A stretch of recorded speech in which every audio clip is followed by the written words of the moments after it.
हर तमन्ना दिल से रुखसत हो गई, अब तू आजा अब तू खलवत हो गई। हर तमन्ना दिल से रुखसत हो गई, अब तू आजा अब तू खलवत हो गई। कवि बोले हर तमन्ना, আমার হৃদয়ে আর কোনো তামান্না নাই, আমার হৃদয়ে আর কোনো আশা নাই। हर तमन्ना दिल से रुखसत हो गई, अब तू आजा अब तू खलवत हो गई। আয় আল্লাহ, আমার হৃদয় থেকে আমি গায়রুল্লাহকে সরাইছি, স্ত্রী সন্তান সম্পদের মোহাব্বত সরাইছি। এখন আমার হৃদয়টা খালি, আমার হৃদয়ের চেয়ারে একমাত্র আপনার জায়গা। তামান্না দিল সে রুখসত হো গয়ে, अब तू आजा अब तू खलवत हो गए। এখন আমার হৃদয়টা খালি। ও আল্লাহ, আপনি আমার হৃদয়ের মধ্যে এসেছেন, আপনি যখন আমার হয়ে যাবেন, আল্লাহ আমার আর দুনিয়ার কোনো টেনশন নাই, আমি আর দুনিয়া চাই না, আমার আর দুনিয়ার কোনো প্রয়োজন নাই। এবার ঠাকুর পাগলপাড়া হইয়া জংলার মধ্যে কাঁদতেছে, গায়ে দিয়ে তার রক্ত পড়তেছে। দেখতেছেন, বলেন না কে?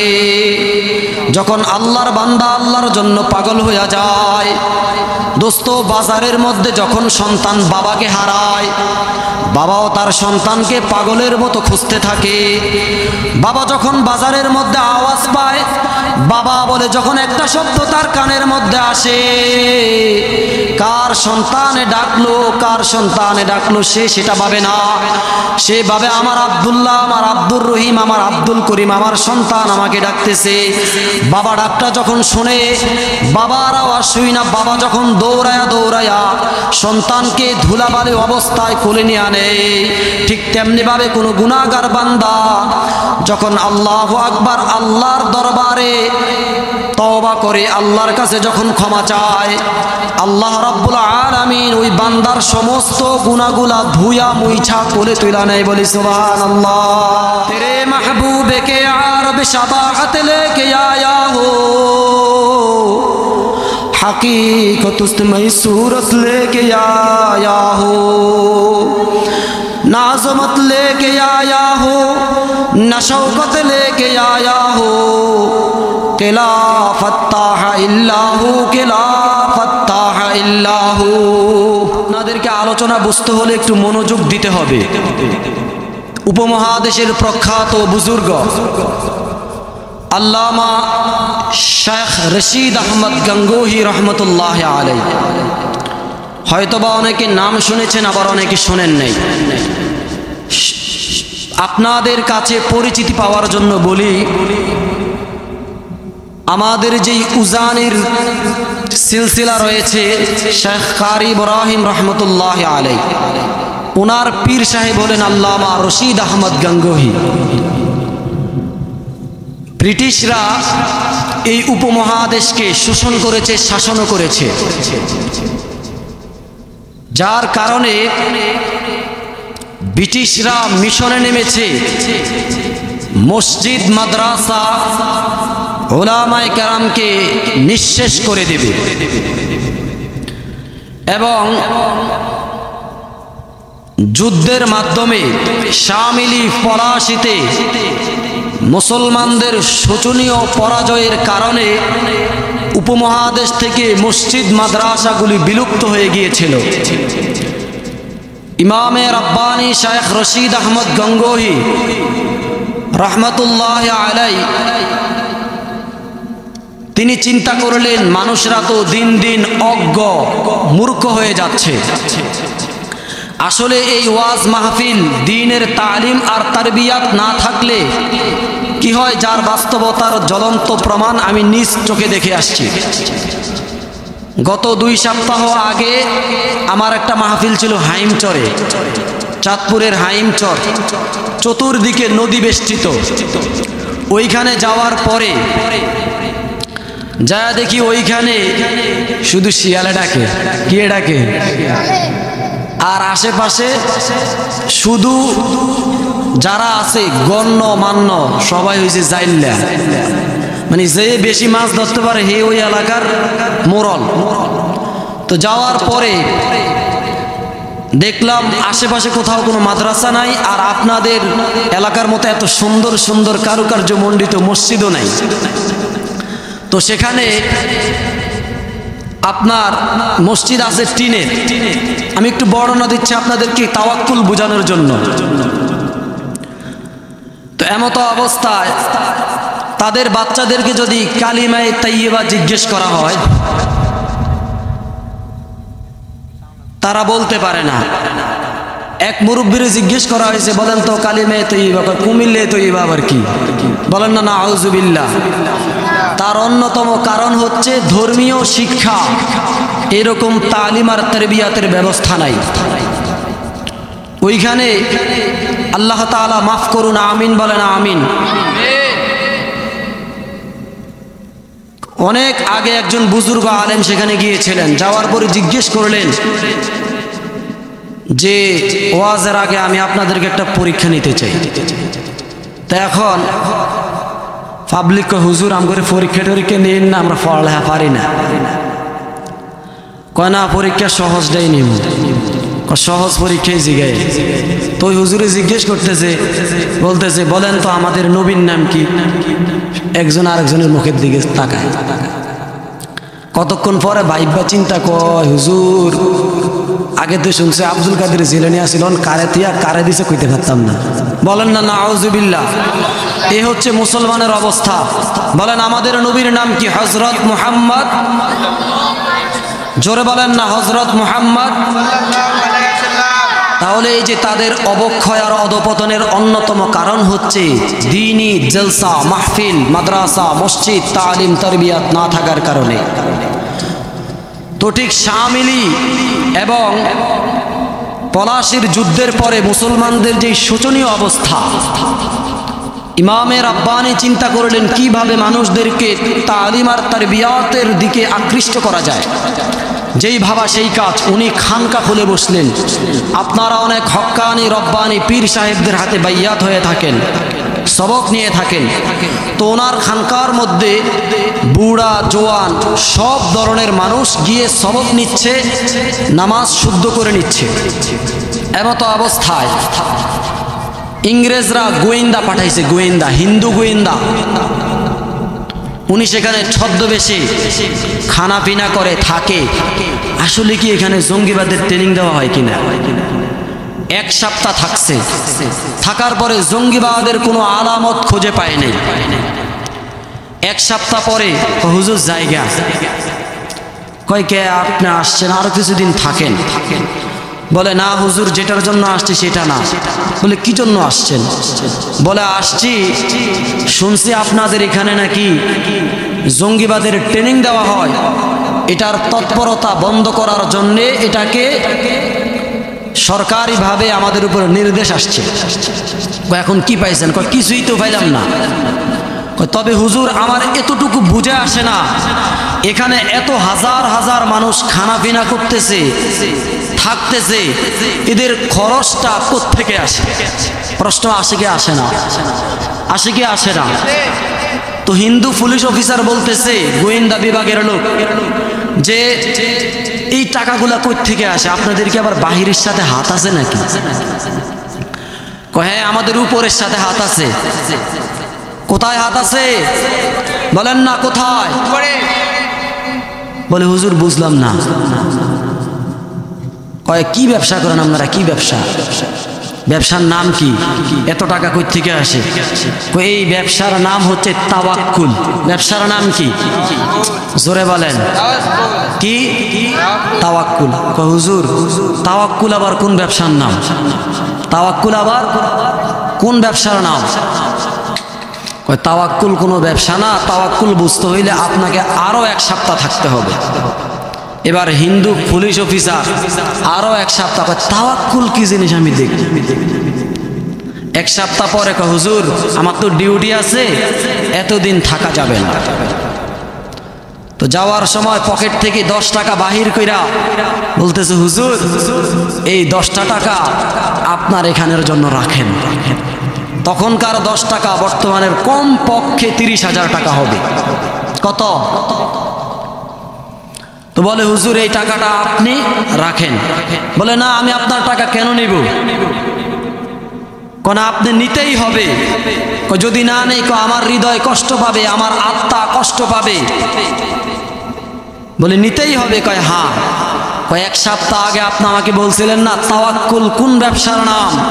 তাওয়াক্কুল হচ্ছে এই ব্যবসার নাম যার সম্পর্ক আল্লাহর সাথে হয়ে যায়, পুরা সৃষ্টি জগৎ তার হয়ে যায়। বলি সুবহানাল্লাহ। কারে সাসে বারে ফিকিরে কারে মাস্ত, ফিকিরে মাস্ত কারে মাস্ত কারে মাস্ত। ইমামে রব্বানি শেখ রশিদ আহমদ গঙ্গোহী রহমতুল্লাহ আলাইহি বলেন,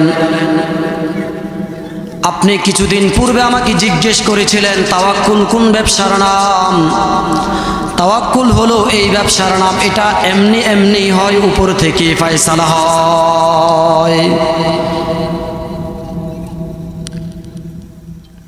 তাহলে আমরা এই দৃষ্টান্তের আলোকে বুঝলাম কি, যার সম্পর্ক আল্লাহর সাথে হয়ে যায়, মানুষের হৃদয়ে তার মোহাব্বত সৃষ্টি হয়ে যায়। বলেন না সুবহানাল্লাহ।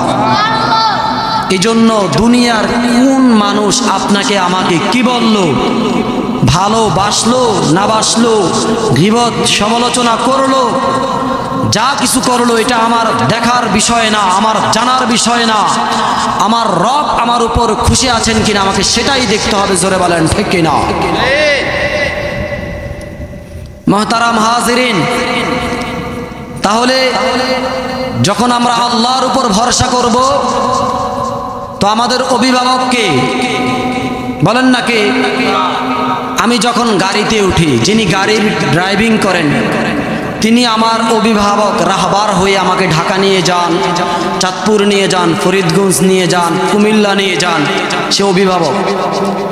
ঠিক তেমনি ভাবে দুনিয়ায় যদি অভিভাবক থাকে আর সেটার যদি এত সুবিধা হয়, আর গোটা কায়নাত, আসমান জমিন চন্দ্র সূর্য গ্রহ নক্ষত্র যা কিছু আছে, যিনি সব কিছুর স্রষ্টা, হুয়া মাওলানা, তিনি যদি আপনার আমার অভিভাবক হয়ে যায়, আমাদের নু চিন্তা ডুফুক্তি। জোরে বলেন ঠিক কিনা? এই জন্য সম্পর্ক করবেন কার সাথে? বলেন না কার সাথে করবেন? আল্লাহর সাথে করবেন। আল্লাহু আকবার কবীরা। মুহতারাম, আমাদের এই বাংলাদেশের মধ্যে বিভিন্ন ধর্ম বর্ণের মানুষ বসবাস করে। হিন্দু, মুসলমান, বৌদ্ধ, খ্রিস্টান, বিভিন্ন প্রজাতি, গারো, সাঁওতাল, খাসিয়া, এরকমের অনেক জাতি উপজাতি রয়েছে। তার মধ্য থেকে যেটার মধ্যে, যেই ধর্মের মধ্যে সবচেয়ে বেশি শিরিক হয়, কুসংস্কারে ভরা, সেই ধর্মের নাম হচ্ছে হিন্দু ধর্ম। কি ধর্ম? হিন্দু ধর্ম। তারা কিন্তু তাদের ঠাকুরদেরকে খুবই ভক্তি আর শ্রদ্ধা করে। এই ঠাকুরকে সবাই শ্রদ্ধা সম্মান সব কিছু করে, কিন্তু ঠাকুরের মন বসে না। ঠাকুর নিজের বিবেকের তাড়নায় চিন্তা করতেছে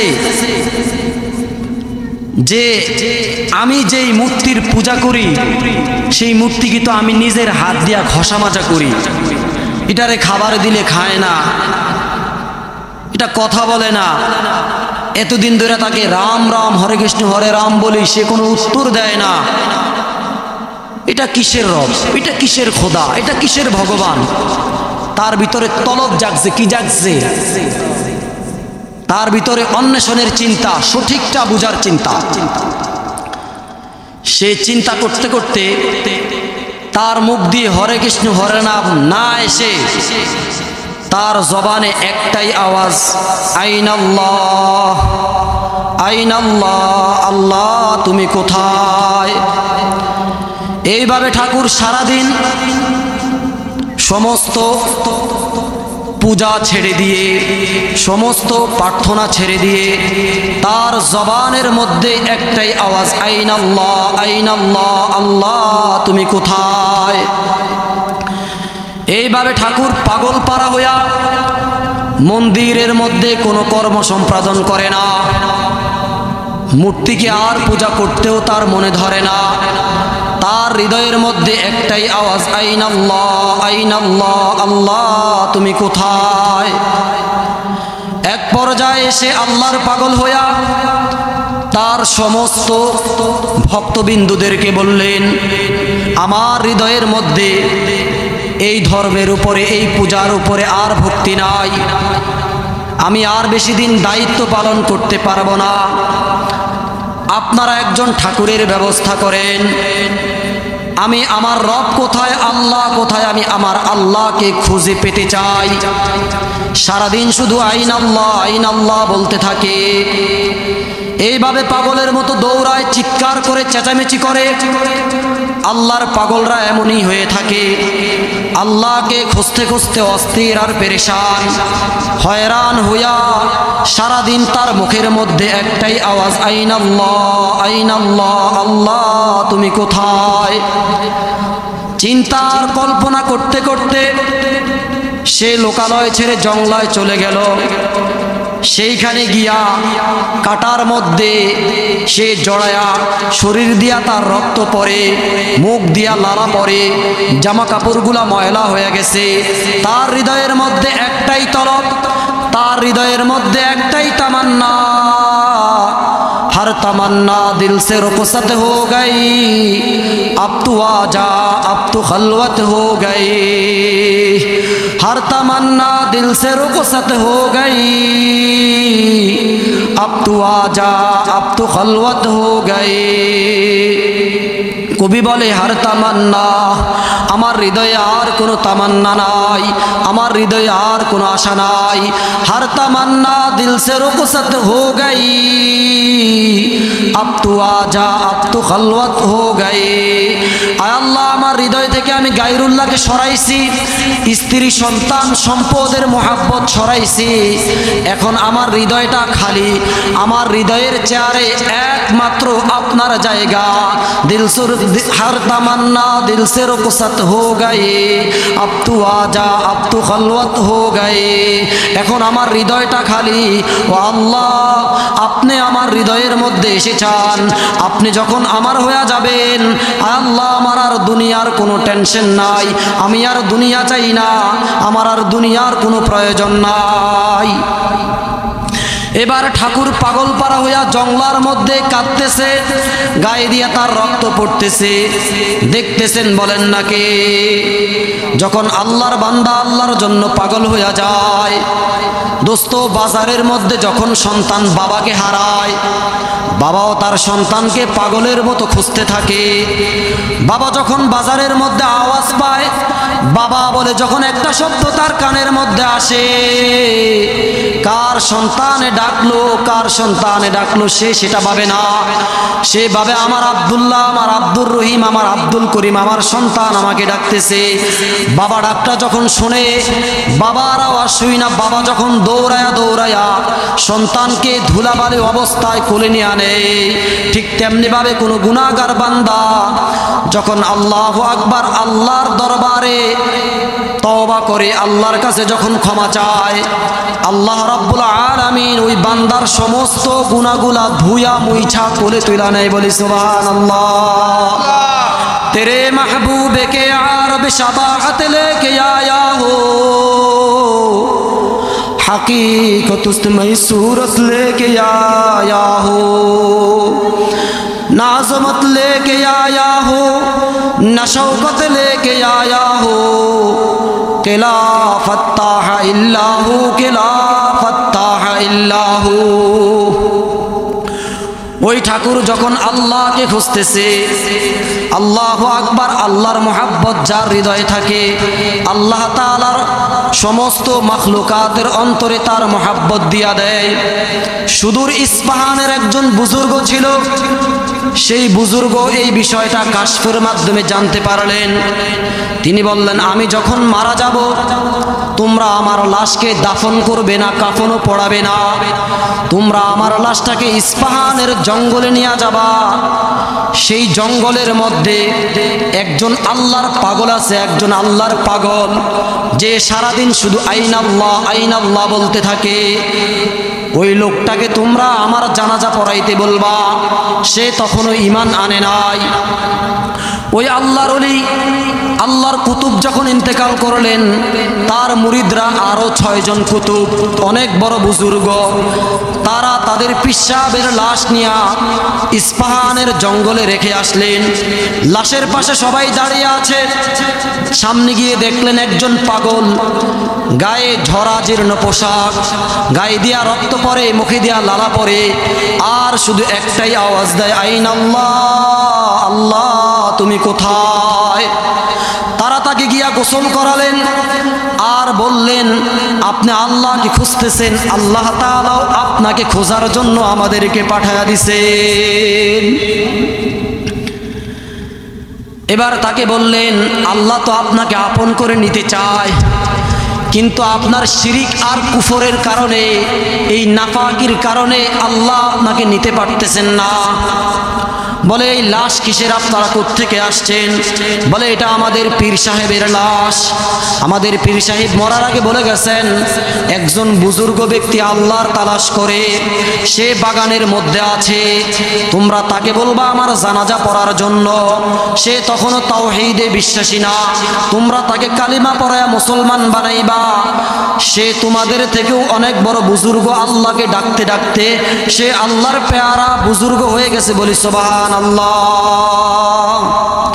হারওয়ালিরা নোহে কিস্তি বাসে না,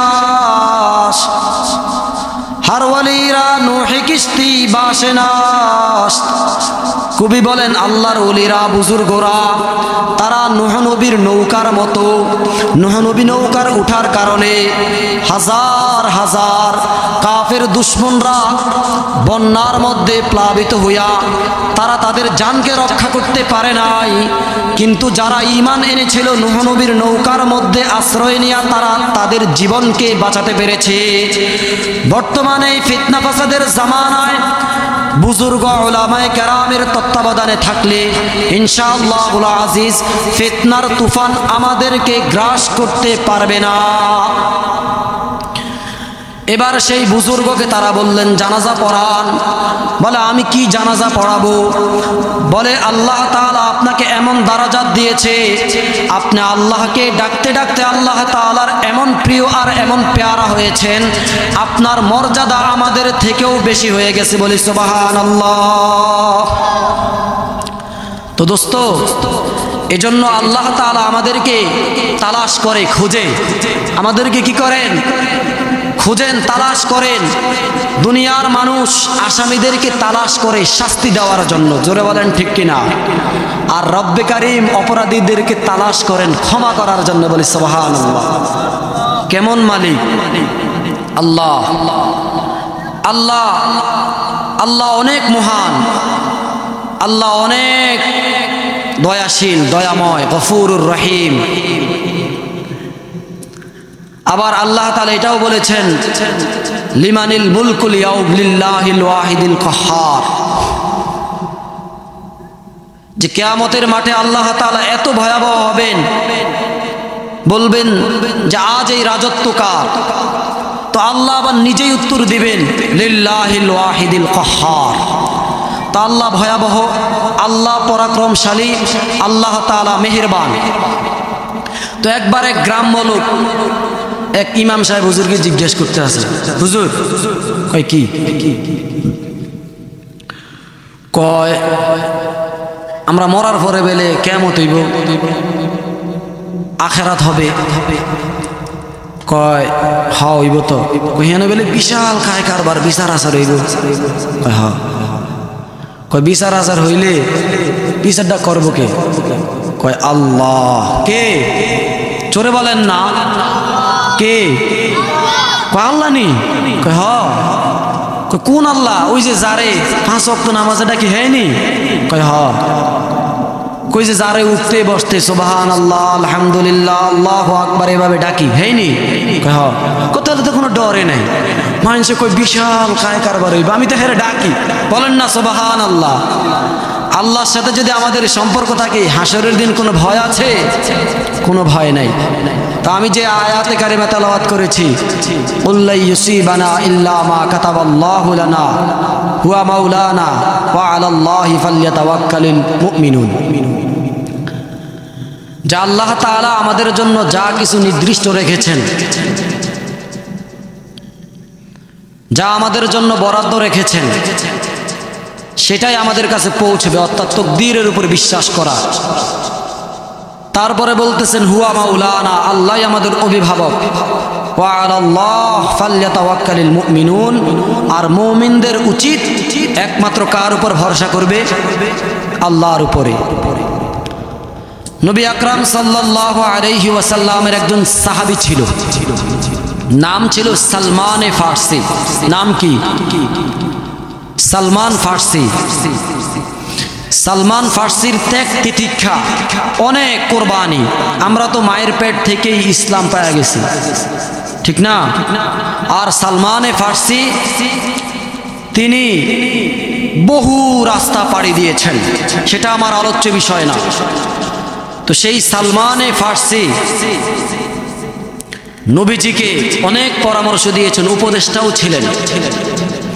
হযরত উমরে ফারুক রাদিয়াল্লাহু তাআলা আনহুর জামানা, সেই জামানায় সুদূর ইয়ামান থেকে, মাদিয়ান থেকে চিঠি আসছে। কোত্থেকে? মাদিয়ান। যে মাদিয়ানের রাস্তাঘাটে চোর বাটপারের উপদ্রব, চোর বাটপারের যন্ত্রণায় মানুষ এলাকায় ঠিকমতো তাদের জনজীবন নিরাপত্তাহীনতায় ভুগছে। খলিফার কাছে চিঠি পাঠালেন, আমাদের যে গভর্নর, এই গভর্নরকে মানে না, সুতরাং আপনি একজন যষ্টোপষ্ট বলিষ্ঠ ডাট ফাট একজন গভর্নর পাঠান, যারা দেখলেই মানুষ ভয় পাবে। অনেকে আছে না, শক্তি দেখতে দেখে, হ্যাঁ আমাদের ধর্মই সত্য, আমাদের ধর্মই সত্য। তার প্রমাণ কি? আমরা যা ইচ্ছা তা করতে পারি। আসলে কি কয়? তাই এখন হ্যাঁ কইতাছে, তোমরা কি আমার কারামত দেখতে চাও? দেখতে চাই। তো হ্যাঁ কি করে? আকাশের মধ্যে উইরা উইরা সবাই দেখায়, এই দেখো আমি আকাশে উঠতে আছি। সবাই তো দেখা না, আসলেও তো বেড়ারে, তো অনেক বড় বুজুর্গ। তো এই কথা চিন্তা কইরা হিন্দুরা কয় তাহলে একটা মুনাজারা হোক, বহস হোক, তর্ক প্রতিযোগিতা হোক মুসলমান আর হিন্দুর মধ্যে, কার ধর্ম সত্য।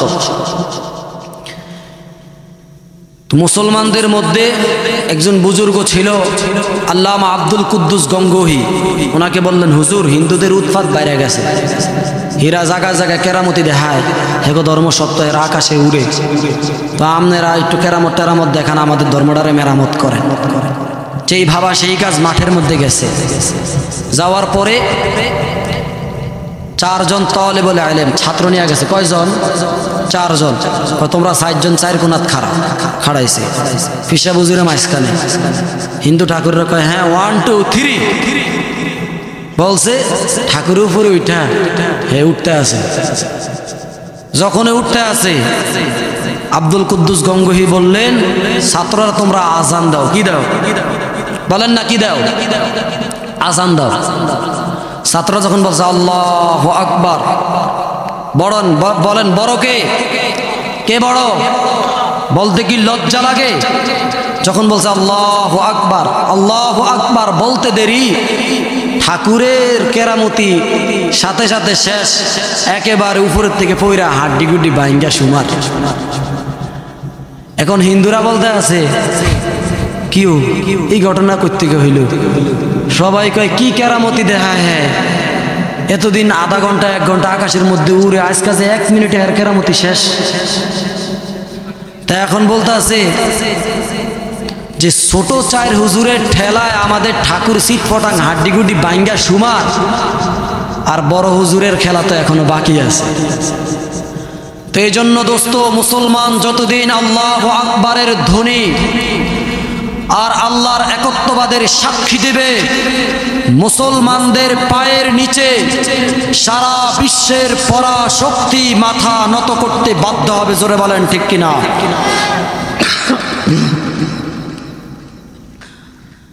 আর মুসলমানরা যখন কাফের মুশরিক ইয়াহুদ নাসারা আর তাগুতের গোলামি করবে, আল্লাহ তাআলা মুসলমানদেরকে জিল্লাতি দিবেন, লাঞ্ছনা দিবেন, জালিম শাসক তাদের উপর চাপিয়ে দিবেন, তাদের উপর জুলুম হবে, দ্রব্যমূল্যের দাম বাড়বে, ব্যবসায়ী অসাধু আচরণ করবে, অর্থাৎ মুসলমানদেরকে শাসনের নামে শোষণ করতে থাকবে।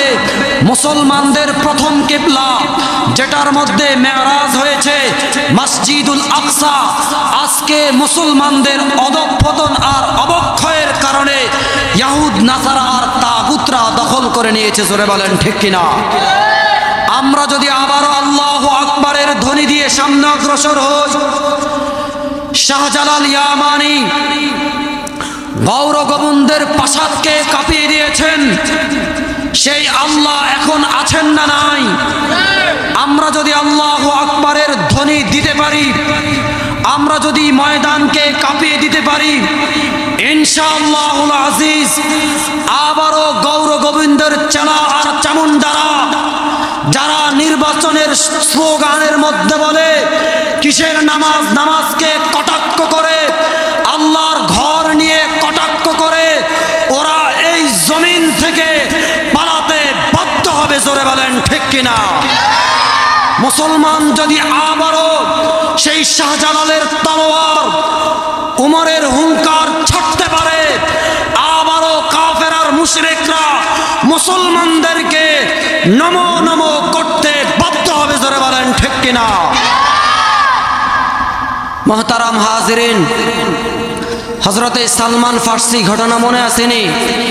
সালমান ফার্সি বুড়া মানুষ, বয়স হবে কমস কম 200 থেকে 250। হুজুর বসা আছেন, বিজ্ঞ আলেমী দ্বীন, ওনাদেরকে কদর করবেন ইনশাআল্লাহুল আজিজ। ওনাদেরকে যদি আপনারা কদর করেন, আপনাদের এলাকার জন্য রহমত।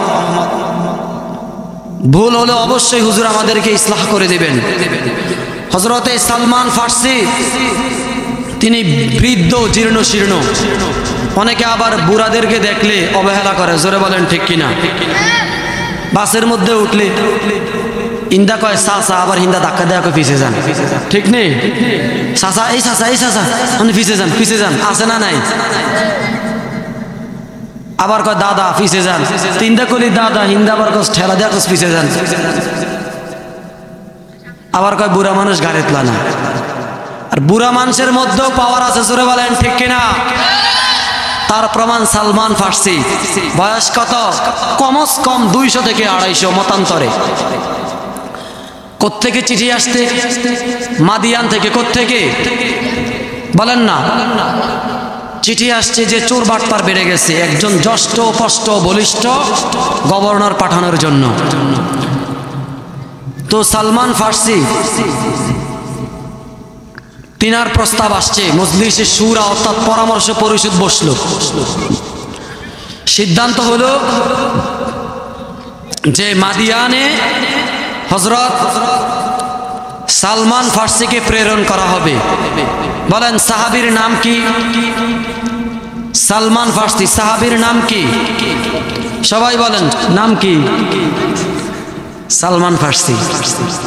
বৈঠকের মধ্যে সিদ্ধান্ত হয়েছে যে মাদিয়ানে কাকে পাঠানো হবে? সালমান ফার্সিকে। উমর ফারুক বললেন, সালমান ফার্সি সাহেব, আপনি গাট্টি গোট্টা গুছান, তাড়াতাড়ি মাদিয়ানে যান। এখন মাদিয়ানের লোকেরা হেরাহিদের গভর্নরকে গার্ড অফ অনার অর্থাৎ লাল গালিচা বিছিয়ে দিয়েছে গভর্নরকে রিসিভ করার জন্য। সালমানে ফার্সি তিনি সফর করে মাদিয়ানের রাস্তা দিয়ে যাচ্ছেন, ঢুকবেন, এমত অবস্থা দেখে চতুর্দিকে ফুলের মালা তোরা নিয়ে দাঁড়ায় আছে, লাল গালিচা বিছায়। তো উনি গালিচার মধ্যে পাড়া দিয়েছেন। একজন কই, হেই মুরব্বী, হেই মুরব্বী, আপনি এনে পাড়া দিয়েছেন কে? বুড়া মানুষ, কিছু বুঝেন না? এটাকে আপনার জন্য দিয়েছেনি? সালমান ফার্সি কয়, বাবা কি লেগে দিছে? ওইটা কয় দিয়েছে আমাদের গভর্নর সাহেব মদিনা থেকে আসতেছে, স্পষ্ট বলিষ্ঠ চোর বাটপারের এবার খবর আছে, এই জন্য এটা দিছি। কয় তো গভর্নর সাহেবের জন্য দিছে? আমি তো গভর্নর। কাম নেই? কয় হ। আপনি কি মস্কারা করেন? আমরা চাইছি জষ্ট ফষ্ট বলিষ্ঠ গভর্নর, আপনি দি বুড়া, আপনি কি বুড়া, আমাদের ধাক্কা দিলে টিকবেন নি। তো এই কথা বলার পরে সালমান ফার্সিকে বাবা অনেকক্ষণ তোমাগুলোকে গেজাগেজি করছি, আর সম্ভব না, তোমরা রাস্তা ছাড়ো, কোথায় পরিষদ সেখানে নিয়ে আমারে বসাও, কার্যালয়ে নিয়ে চেয়ার দাও। যখন গরম কথা বলছে তখন তাদের কানে ঢুকছে, নারী বুড়ো হইলে কি হইব, তার ভিতরে পাওয়ার আছে, ভিতরে গেছে।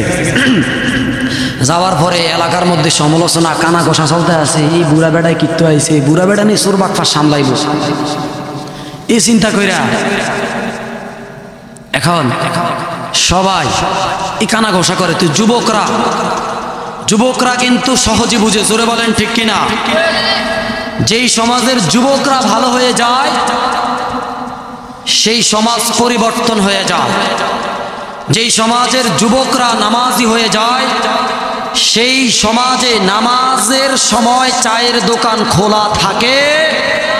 যেই সমাজের যুবকরা ভালো হয়ে যায় সেই সমাজের মধ্যে গান বাজনা আর বিয়ার মধ্যে গায়ে হলুদ হয় না, জোরে বলেন ঠিক কিনা। যুবকদের মধ্যে অন্বেষণ জাগছে, আরে বেটারে বুড়া বুড়াকে অবহেলা না কইরা তার লাগে একটু কথা কই, কি কই কথা কই। এখন বলতেছে মুরব্বী, আপনি যে আসছেন আপনি কিভাবে এই রাজ্য শাসন করবেন।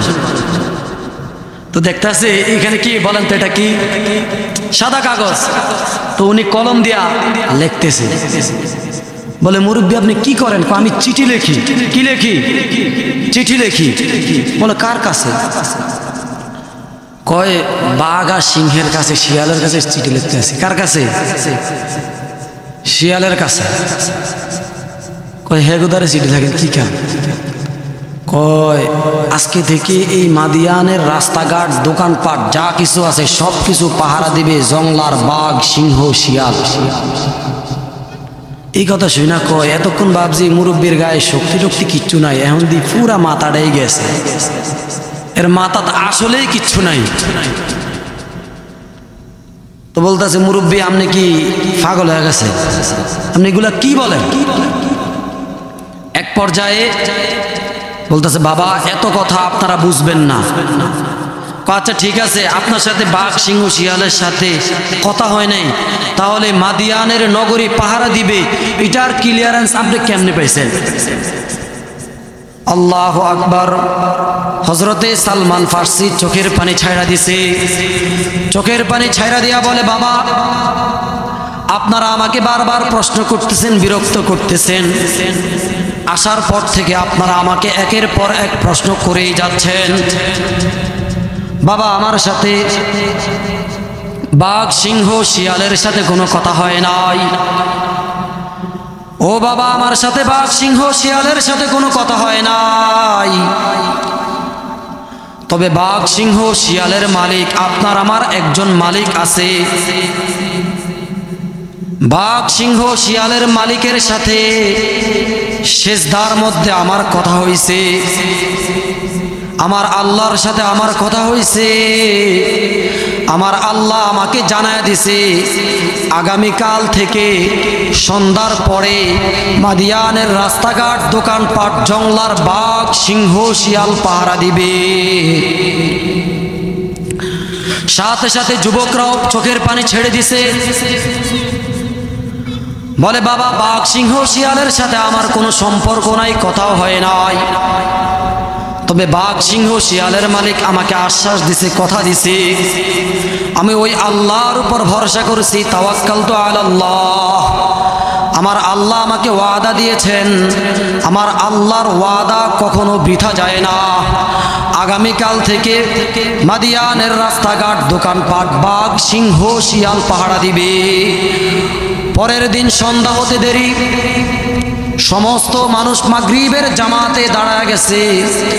নামাজ শেষ করার পরে সালাম ফিরাইয়া মসজিদ থেকে বাহিরে গিয়া দেখে মাদিয়ানের রাস্তাঘাটে বাঘ সিংহ শিয়ালের হুঙ্কারে কেউ আর বের হয় না।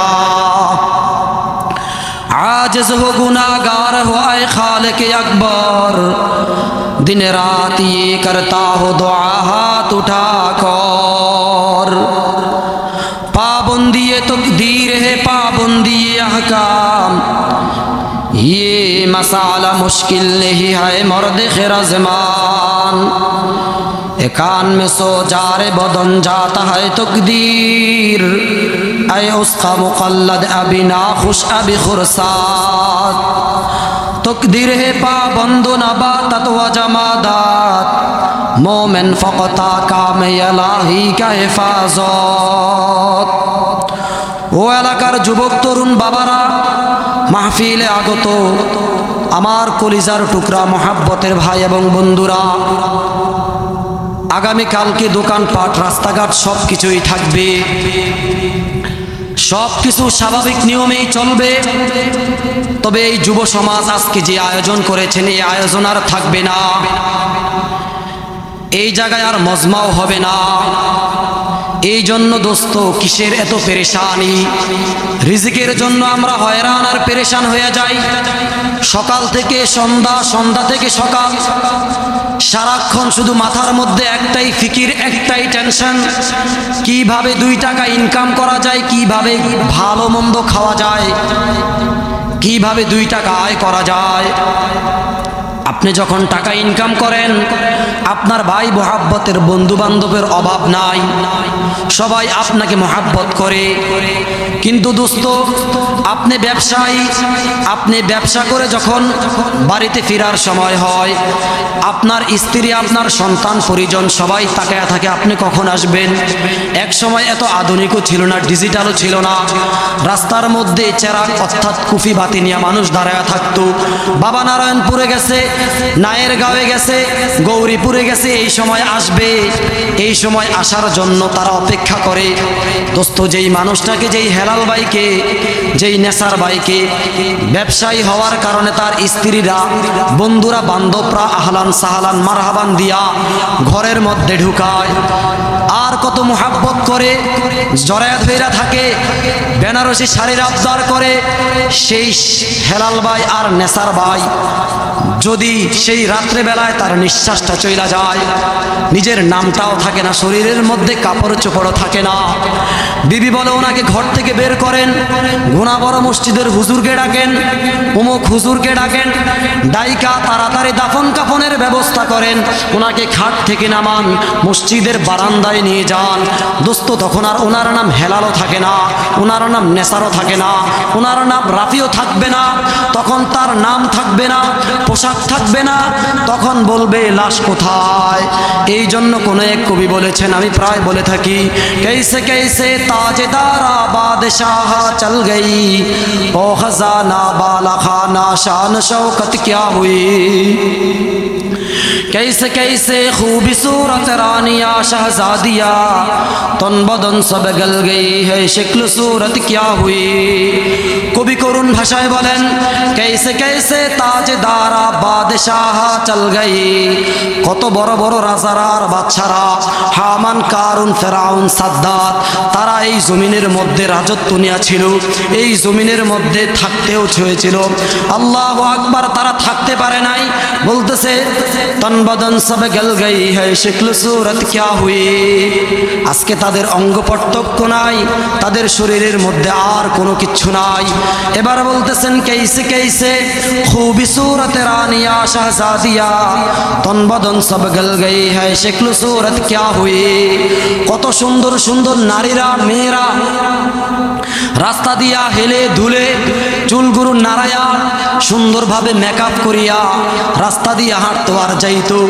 আর পিছন দিয়া মিটমিটায়া এইভাবে তাকাতো আর বলতো দেখ দেখ আমার পিছে কত যুবকরা ঘুরে আমার পিছনে কতজন লাইন লাগায় তার আত্মহমিকা ছিল কবি বলতেছেন তন বদন সব গল গই হ্যায় শক্ল सूरत क्या हुई যখন তাকে কবরে রাখা হয় তার চেহারা সুরত আর কিছুই থাকে না হাত পা অঙ্গ প্রত্যঙ্গ পতঙ্গ, রূপ লাবণ্য, চেহারার সৌন্দর্য আর কিছুই থাকবে না। তার সমস্ত অঙ্গ প্রত্যঙ্গ মাটি রেজা রেজা করে ফেলছে। তার সমস্ত হাড্ডি যা কিছু ছিল, কবরের বাস পচে না কিন্তু তার লাশ পচে যায়।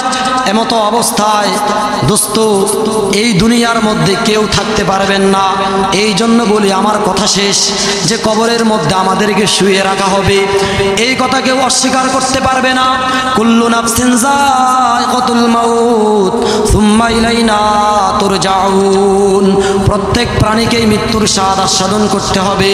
সুম্মা ইলাইনা তুরজাউন, আবার আল্লাহ তাআলার কাছে ফিরে যেতে হবে। এই জন্য দুনিয়া যেহেতু আমাদের জন্য ক্ষণস্থায়ী, দুনিয়ার মহাব্বত ছেড়ে আমাদের প্রত্যেককে এক আল্লাহর উপর ভরসা করতে হবে। যদি একটা পাখি সকালবেলায় খালি পেটে বের হয়, আবার সন্ধ্যাবেলা ভরা পেটে তার নিরে ভাষায় ফিরে আসে, দোস্ত আমরা তো আশরাফুল মাখলুকাত, সৃষ্টির সেরা জীব। আমরা যদি আল্লাহর উপর তাওয়াক্কুল করি, আল্লাহ তাআলা পাখির মতো আমাদেরকে রিজিকের ব্যবস্থা করবেন কি করবেন না?